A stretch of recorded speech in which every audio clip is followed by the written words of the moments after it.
Before you send the ferret head towards the leak, you should open a tap at the far end of the pipe. Close the valve on the side of the ferret and then press and hold the inflate button until the pressure in the ferret head is around 10 to 15 units higher than in the drive or pipe pressure.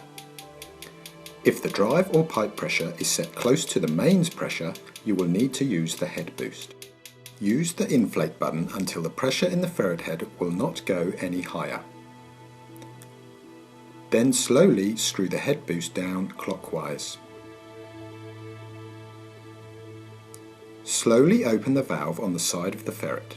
If the ferret head is blocking the pipe, the winder handle will not move and the flow will drop to zero. If the winder handle moves or the flow does not drop to zero, close the valve on the side of the ferret and increase the pressure in the ferret head.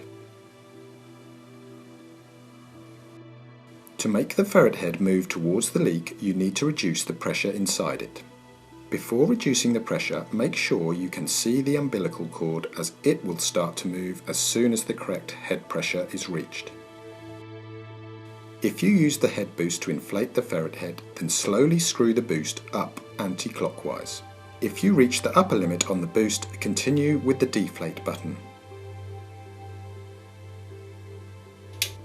To reduce the pressure in the ferret head with the deflate button, press and then release it so that the ferret clicks once.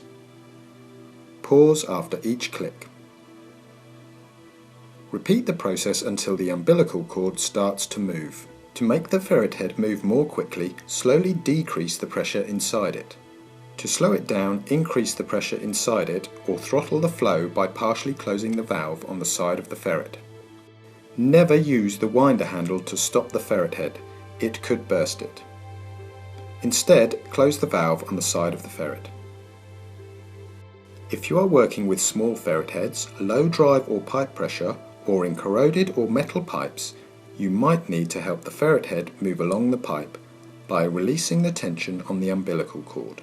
When the umbilical cord just starts to creep forwards, slowly turn the winder handle clockwise. Always watch the markings on the cord to check it's moving when you are turning the winder handle. The umbilical cord could get tangled if you unwind it inside the ferret.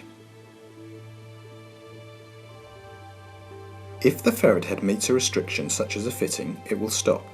The winder handle will stop and the flow meter will drop to zero.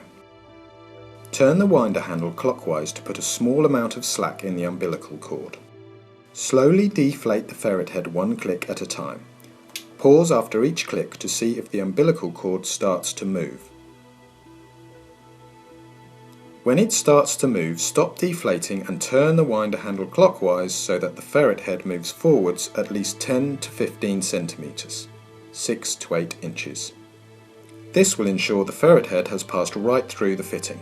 Once you have moved the ferret head through the restriction, turn off the water and inflate the ferret head to the pressure that blocks the pipe and then turn the water back on. If the flow drops to zero, the fitting is not leaking. When the ferret head passes a large leak, the pressure in the pipe will drop and the ferret head will stop. You will see the winder handle stop turning and flow showing on the flow meter. Check to make sure there is no water coming out of the tap at the far end of the supply. This proves that the flow meter is showing the flow through the leak. To check that the ferret head is right at the point of the leak, close the valve on the side of the ferret and deflate the head until you can rewind it a quarter turn anti-clockwise. Re-inflate the head to block the pipe and turn on the water. If the flow meter drops to zero, it proves that the head is now just in front of the leak. Slowly deflate the head to send it just past the leak again. You have now pinpointed the leak location.